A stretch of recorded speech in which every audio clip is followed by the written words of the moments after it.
gente vai carregando, a gente não abandona a nossa história de vida lá. Por mais difícil e dolorosa que ela seja, ela nos compõe. É um dos olhares, né? E qual é o final? É a morte, né? E depois, ressurreição. Olha, glória a Deus por isso. Vamos lá? Eu quero agradecer a Deus, eu quero agradecer o Senhor pela vida desse homem maravilhoso que me faz feliz todos os dias. Eu sinto um amor muito grande pelo meu marido, eu consigo contemplar esse amor muito grande quando eu estou sozinha na oração com o Pai. Mas quando eu estava com ele, eu não conseguia demonstrar esse amor, né? Sempre com raiva, mandando, ordenando, né? Sempre ele no cajado, sempre criticando ele, desmerecendo. Aí o Senhor foi me libertando disso, eu fui orando para o Senhor. Senhor, eu quero que meu marido desfrute desse amor que eu sinto por ele, que eu não consigo demonstrar, porque eu estou dentro dessa dimensão cativa, né, de dor, de ressentimento, das histórias passadas, histórias muitas vezes que nem foram minhas, mas que me compunham, né? E aí o Senhor foi fazendo conforme eu fui orando, buscando o Senhor. Deus, graças a Deus, hoje meu marido pode desfrutar de uma esposa que é melhor. E cada dia melhor. Amém? Cada dia melhor. Vocês vão desfrutar de uma pastora melhor também. Se o Senhor deixar, né? Porque o Senhor vem com as palavras, eu digo, Jesus, você está querendo que esse povo me odeie, né? Misericórdia, Jesus, tem pena de mim. Jesus, pelo amor do teu nome. Queridos, Páscoa, cruz, morte e ressurreição. Em Lucas, no capítulo 9, versículo 23, o Senhor Jesus dizia a todos. A quem ele dizia? A todos. A todos. Isso aqui é uma palavra que Jesus fala para todos. Se alguém quer vir após mim, a si mesmo se negue, dia a dia. Leia comigo o restante. Tome a sua cruz e siga-me. Jesus disse para todos.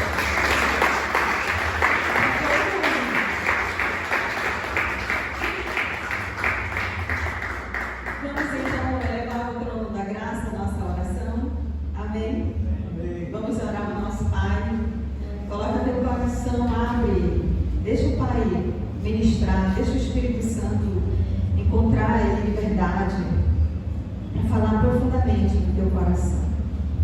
Pai, nós te louvamos nessa noite, nós bendizemos e glorificamos o teu santo nome, porque o Senhor, Pai, meu coração transborda de alegria porque é Páscoa, porque é ressurreição, e foi no primeiro dia, Senhor, da semana, o terceiro da tua morte, que o nosso Pai trouxe o Senhor à vida. E quando o Senhor ressuscita com todo o poder. E o teu poder de nos curar, de nos libertar, de nos dar família feliz, Senhor, de nos dar paz, segurança. Senhor, quando o Senhor ressuscita, a tua palavra diz que a mulher que havia possuída por 7 demônios, o qual o Senhor expulsou, foi a primeira que te viu. Senhor, nós viemos, Senhor, de histórias muito difíceis, de dor, de sofrimento, de catividade, de opressão. Mas na Páscoa nós tivemos, Senhor. Porque o Senhor vai nos tirando dessas catividades, vai quebrando essas maldições. Senhor, eu só tenho gratidão. E nesse momento eu coloco meu coração, nossas vidas, à disposição do teu Espírito. Como vasos na mão do oleiro, que o Senhor trabalhe em cada um de nós. Tem esse poder de fazer cada um de nós vasos novos, Pai. E em nome de Jesus, que a tua palavra ela seja tão profunda no nosso espírito, ao ponto de despertar esse espírito, acordar, empoderar esse espírito com a unção da ressurreição de Cristo, para nós vivermos coisas novas com o Senhor, para nós sermos lapidados pelo teu Espírito Santo e desfrutarmos dessa vida que o Senhor disse é abundante. E nós não queremos, Senhor, que o teu sacrifício seja vão na nossa vida. Nós não queremos essa dor, nós não queremos mais a doença, essas catividades, essas opressões, nem na nossa vida e nem na vida de quem nós amamos, nem na vida dos nossos familiares, Pai. Por isso nós te pedimos que a palavra do Senhor venha quebrando grilhões nesta noite, venha dissipando com trevas que a tua glória seja manifesta na nossa vida de uma maneira muito poderosa. E que o povo do Senhor diga amém. Amém. Graças a Deus.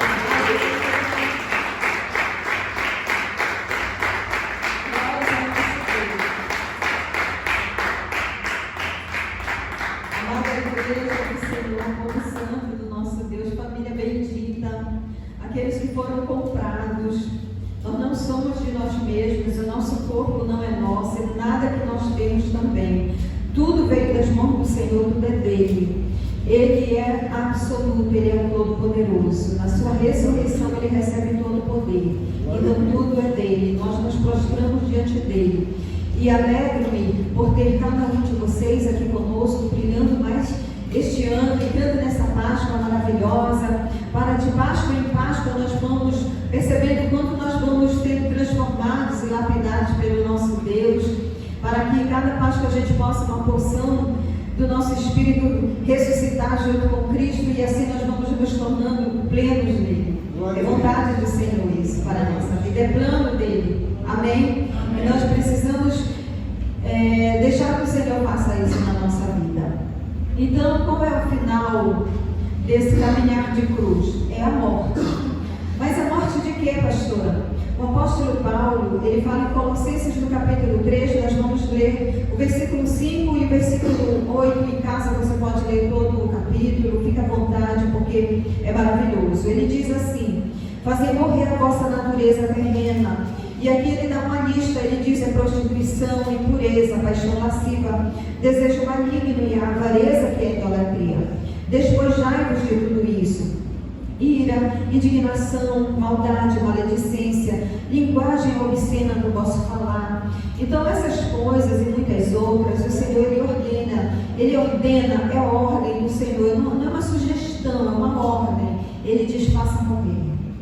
Para essas coisas, você tem que morrer, essas coisas precisam morrer dentro de cada um de nós. Então, nessa noite, o Senhor ele vai falar conosco a respeito do balanço da nossa vida espiritual. Então, eu queria muito que você começasse a olhar para si, começasse a mergulhar dentro das profundezas da sua alma, dentro das profundezas do seu coração, da sua mente, que você deixasse o Espírito te conduzir. E eu queria que você pensasse: como será que José ele se sentiu durante 13 anos de peregrinação e de prisão? Aos 17 anos ele recebe uma promessa maravilhosa do Senhor, mas no período de 13 anos ele passou numa dor muito grande de cativação, né, de prisão, longe da família, em terra estranha. E até a concretização dessa promessa foi só dor e sofrimento, até ele chegar lá. Foi só dor e sofrimento. Quando ele achava que, agora que começou a melhorar de novo, né? De novo ele na prisão, de novo ele vivendo aquela situação. Então, por 13 anos ele amarga a mais profunda impotência. O que o Espírito estava fazendo, o que o Espírito estava trabalhando, o que o Espírito estava agindo dentro do coração desse homem? Não sabemos.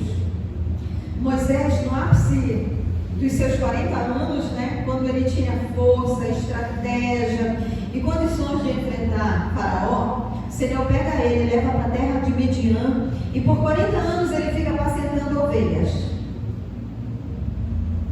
Olha como é Deus.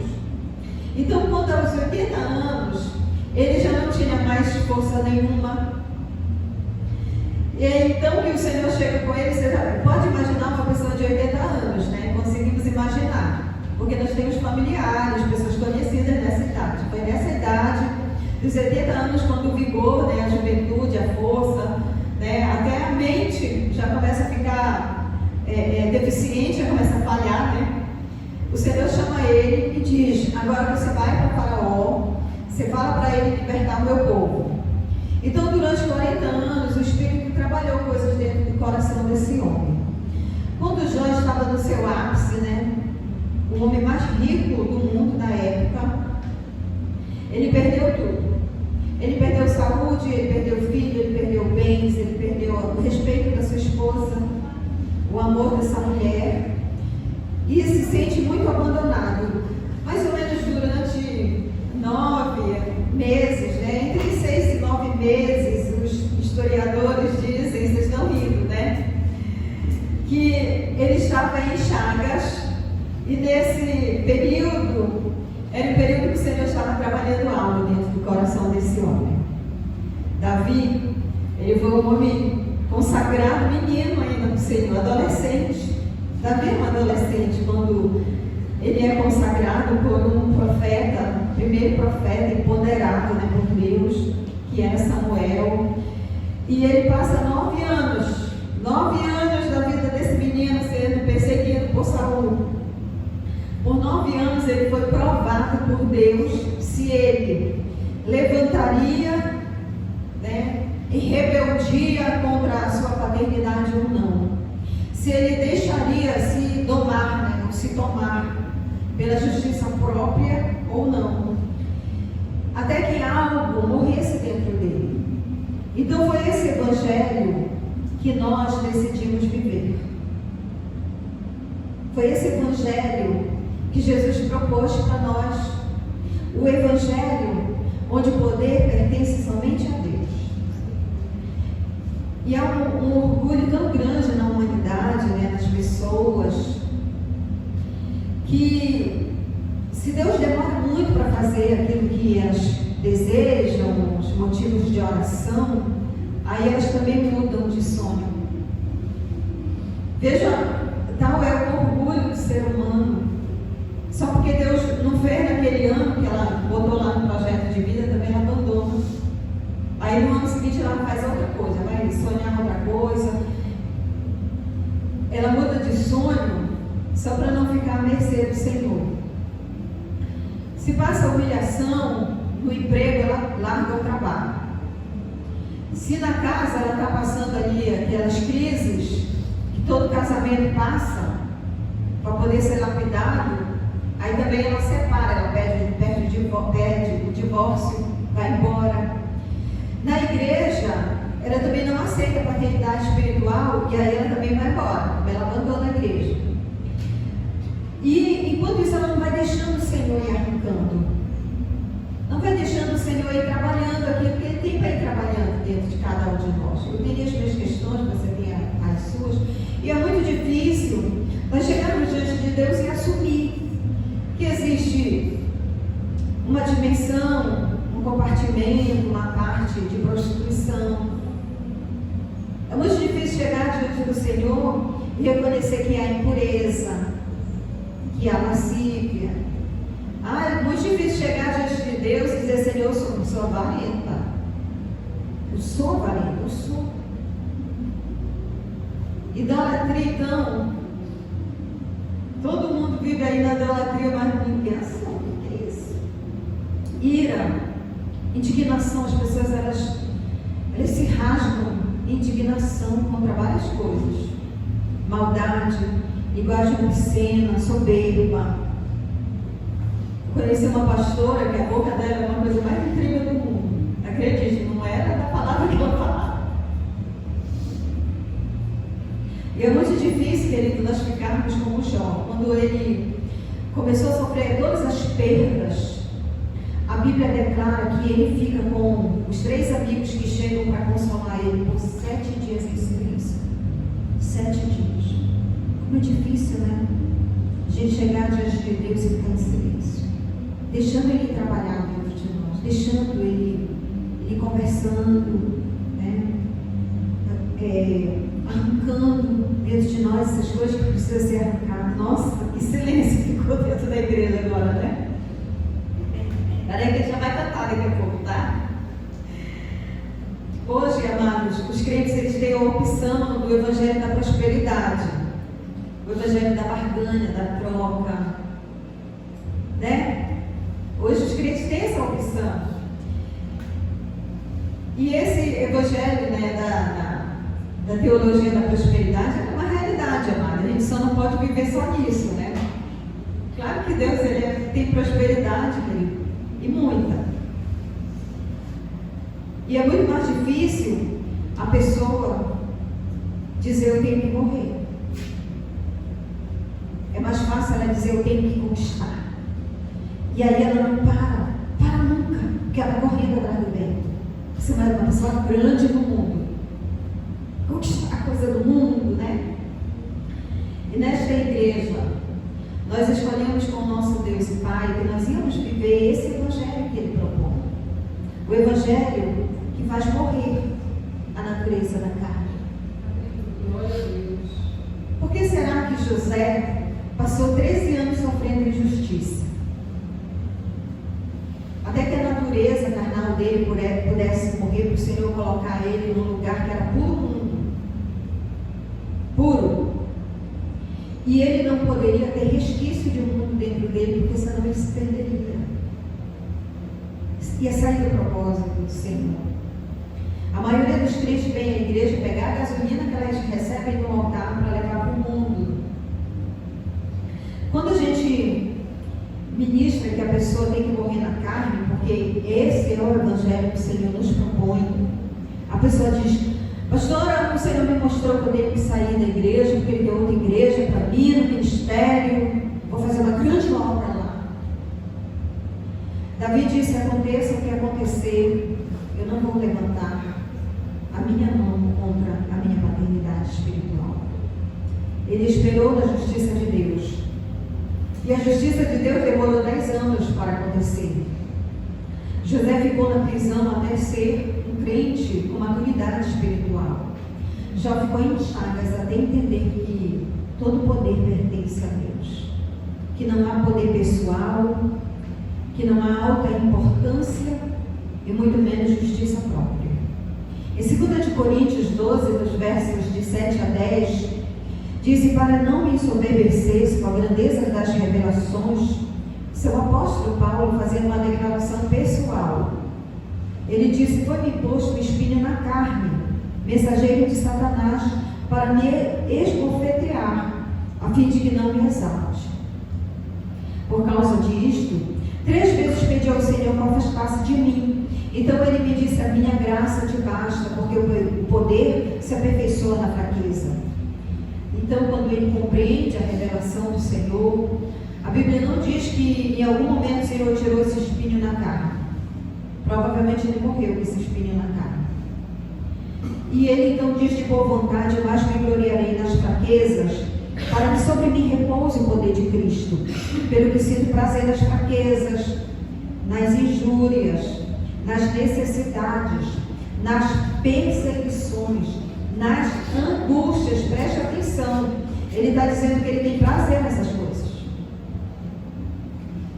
Todo crente, quando está passando qualquer uma dessas questões que Paulo está dizendo aqui, que ele sofreu de fato na carne dele, primeira coisa, rasga a Bíblia, se revolta contra Deus, diz que os pastores são mentirosos e sai da igreja. Quando fica no deboche. Aí fica: a pastora está falando isso porque ela é mentira mesmo. E ele diz que ele tem prazer nessas coisas por amor de Cristo. Porque quando sou fraco, ou seja, quando a minha carne morre, então o meu espírito empodera, é que eu sou forte. É isso que ele está falando. Então, para mim, querido, só existe um caminho estreito. O resto é ilusão, é fantasia, e um dia passa. Beleza passa. O dinheiro um dia acaba.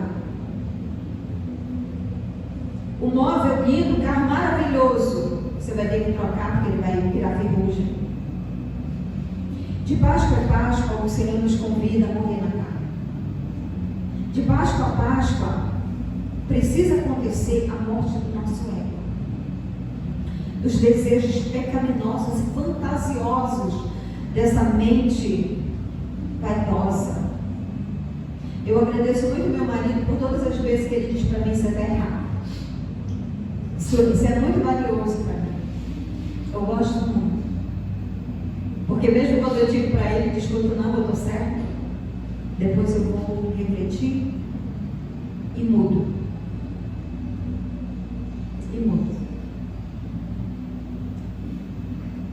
Se você pudesse reunir toda a sua família, se você pudesse, hoje a gente fez o almoço de Páscoa, né? Ontem foi uma almoção na casa da minha irmã, hoje a gente fez outra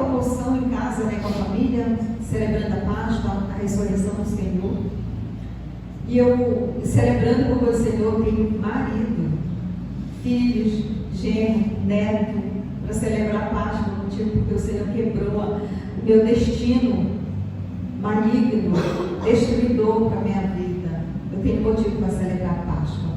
A gente fez aquele almoção lá em casa, reunindo a família. E se você pudesse reunir a sua família? Se você pudesse colocar todo mundo lá, o marido, a esposa, os filhos, quem não é casado, os pais, os irmãos. E você perguntasse, como você me avalia? Você viu Cristo em mim?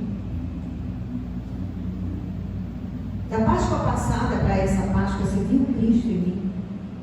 Dá uma pensadinha.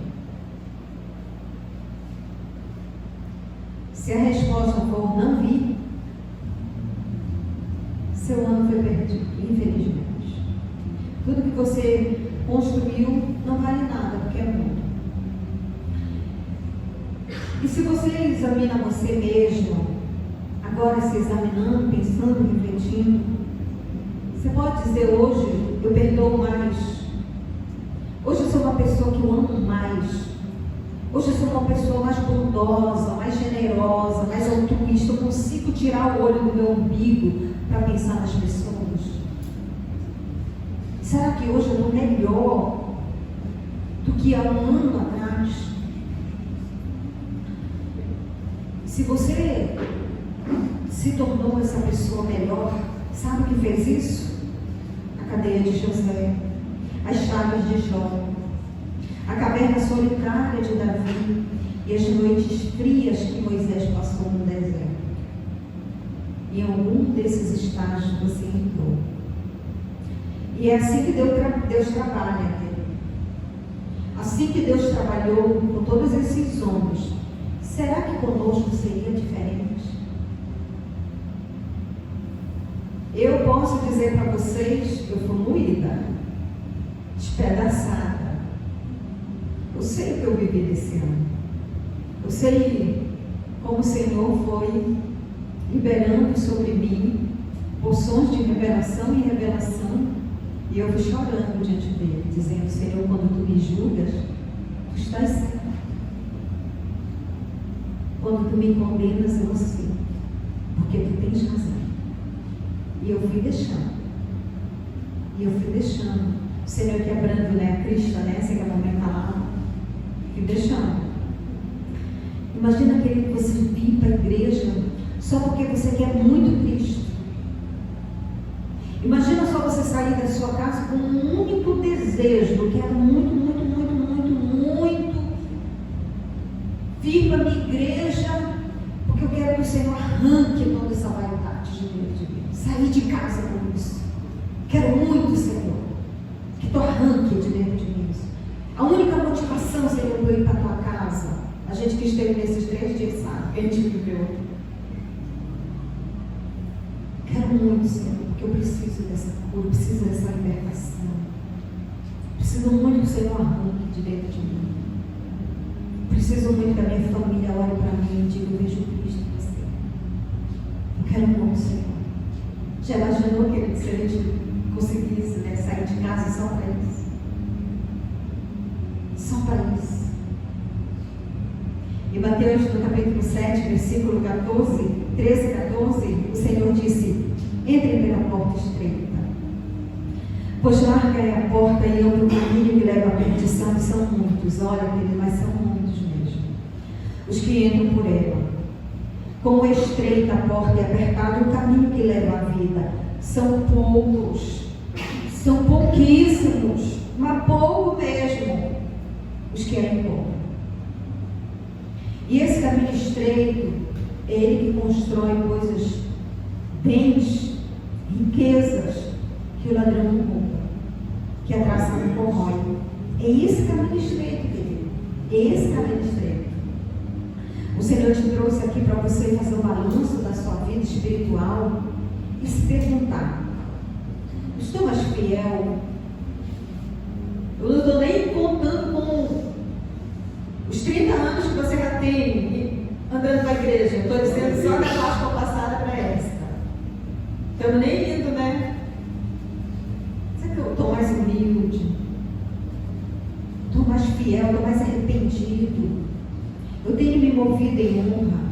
Quanto do caráter de Cristo realmente há em mim? Em 1 Coríntios 4:1, o apóstolo Paulo ele diz assim: pois importa que os homens nos considerem como ministros de Cristo e despenseiros do mistério de Deus. Olha, amado, eu choro diante dessa palavra. É difícil para mim pegar essa palavra, porque pensam os homens tendo consideração de cada um membro dessa igreja como ministro de Deus, cada membro como despenseiros dos mistérios de Deus. Olha, você não vem para a igreja para ouvir pregação, você vem para a igreja para ter revelação, porque você já estudou, você já leu, você já mergulhou, e aí o Espírito de Deus vai só testificar contra o Espírito aquilo que ele já ministrou. Olha que lindo. Glória a Deus. Que daqui para frente nós possamos pautar a nossa vida nesse versículo. Aonde eu chego, as pessoas olham para mim e veem em mim. Esse é o ministro de Cristo e o despenseiro do mistério de Deus. Podemos fazer isso, amém? Amém. Você quer fazer isso junto comigo? Amém. Amém? Onde você vai, você leva Cristo? Você leva a palavra? Cristo é a palavra, você leva ela. Só sai da sua boca bênção, ministração.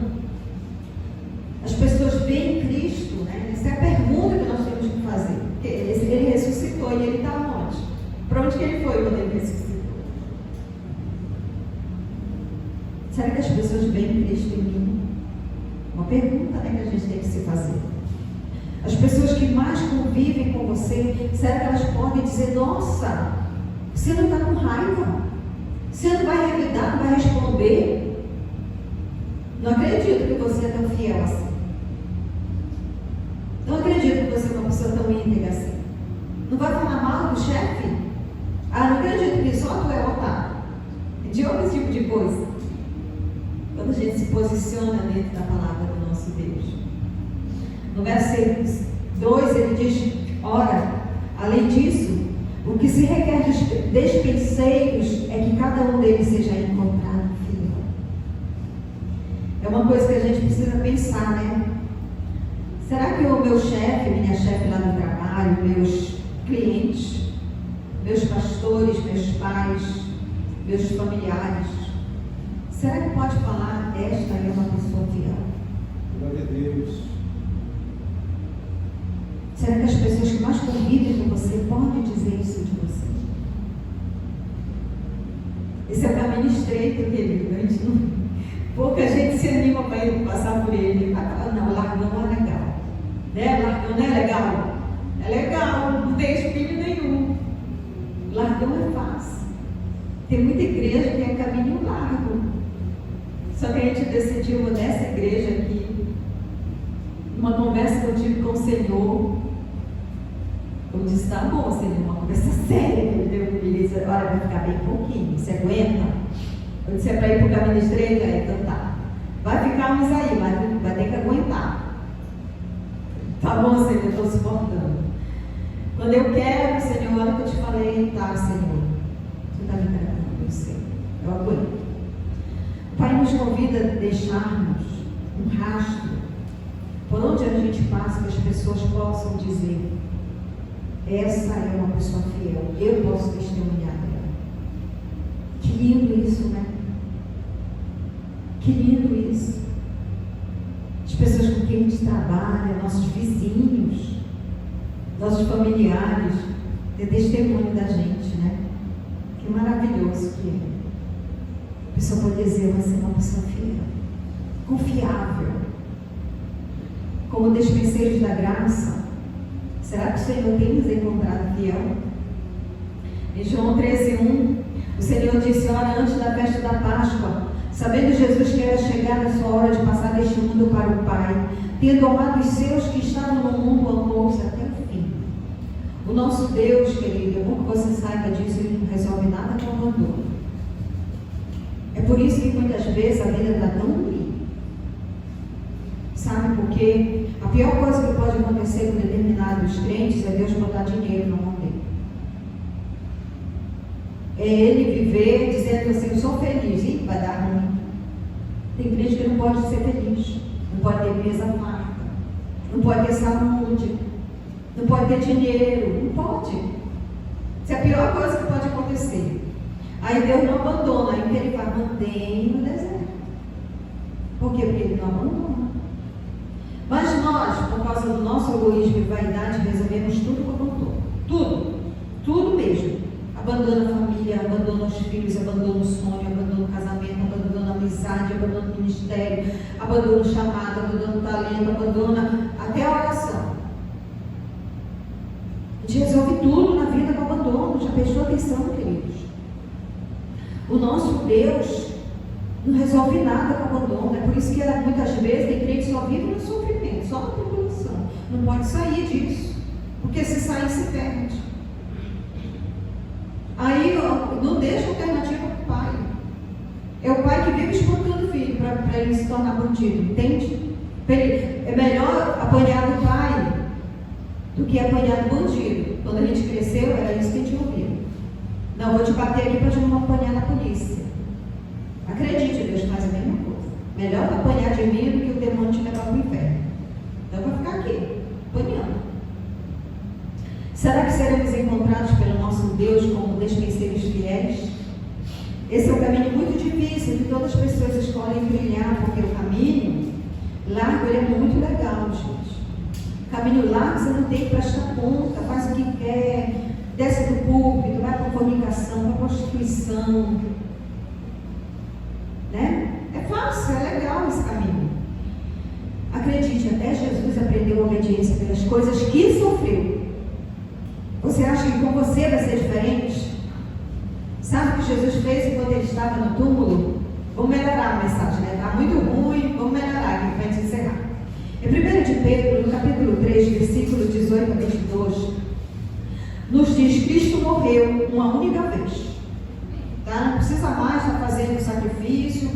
E nós fizemos uma quebra de maldição aqui muito legal, né? Dos pactos aí que foram feitos, das encruzilhadas, os feitiços da vida, essa coisa toda.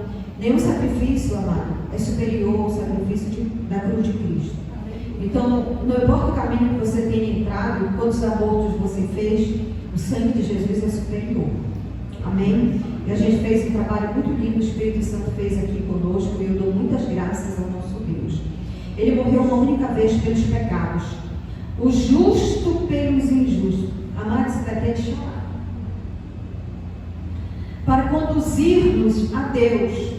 Olha a revelação. Morto sim na carne. O que é que tem que morrer?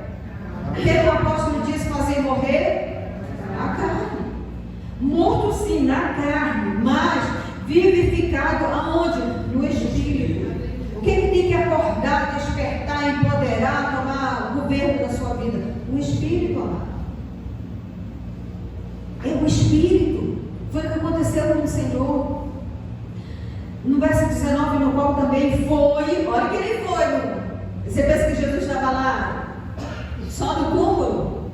Ele foi nas regiões inferiores da terra, diz o outro texto, pregou os espíritos em prisão. Quem eram estes? Aquele povo lá que quando Noé pregava, eles não ligaram. O Senhor quis libertar esse povo, o Senhor quis salvar esse povo, gente. Vocês não estão entendendo, o amor de Deus é assim, vai até no inferno. Na sexta-feira foi mais ou menos isso que Jesus fez, não foi? Foi lá no inferno e tirou muitos de lá. Na sexta-feira foi muito poderoso, né? Que a gente viveu aqui. É isso que Jesus faz, querido, no terceiro dia. Ele está lá. Você pensa que Jesus está só dormindo lá, mortinho? O espírito dele estava trabalhando, estava resgatando. E ele faz isso conosco, ele vai resgatando essas porções que a gente se meteu em tanta coisa. E ele precisa fazer uma obra, porque ele precisa levar a nossa alma liberta para a glória. No verso 22, ele qual, depois de ir para o céu, está à destra de Deus, ficando-lhe subordinado anjos e potestades e poderes. Queridos, eu desejo muito que nós sejamos uma igreja que vem cultuar o Senhor só pela glória dele.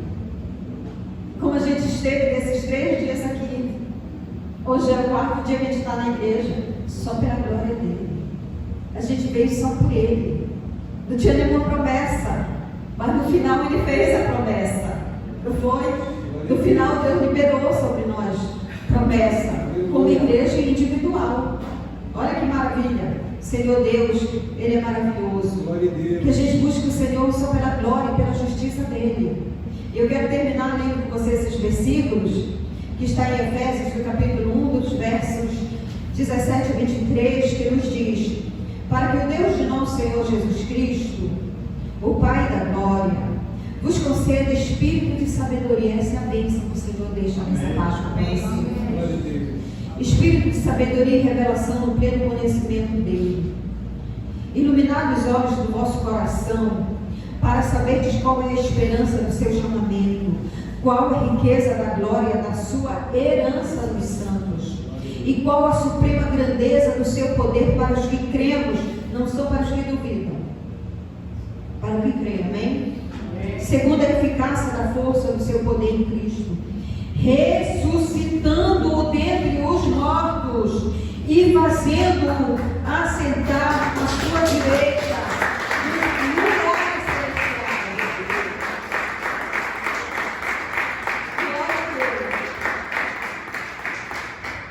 Verso 21, acima de todo principado, acima, onde Jesus está? Acima de todo principado, de toda potestade, de todo poder, de todo domínio e de todo o nome que se possa referir não só no presente século, mas também no vindouro, e pôs todas as coisas aonde? Debaixo dos seus pés, e para ser o cabeça sobre todas as coisas, diga comigo, o deu à igreja.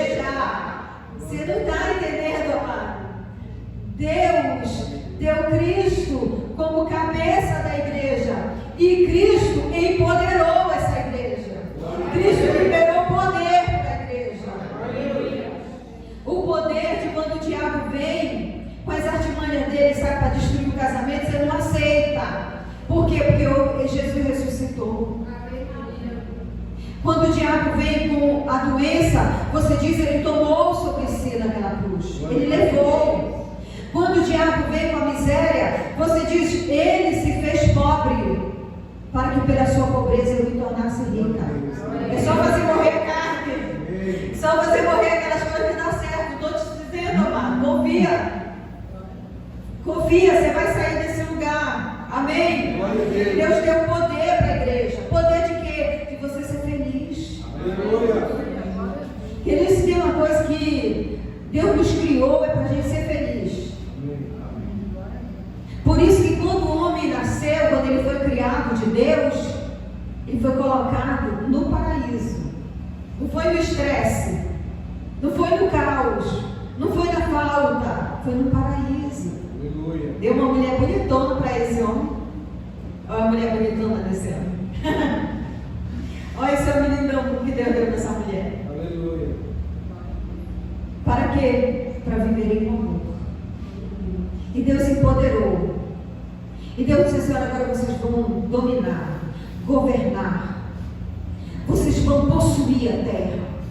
Vocês vão exercer governo sobre a terra. Aí o que o homem fez? Ele deu de bandeja para o diabo. Aí vem Jesus e pega e dá tudo de volta.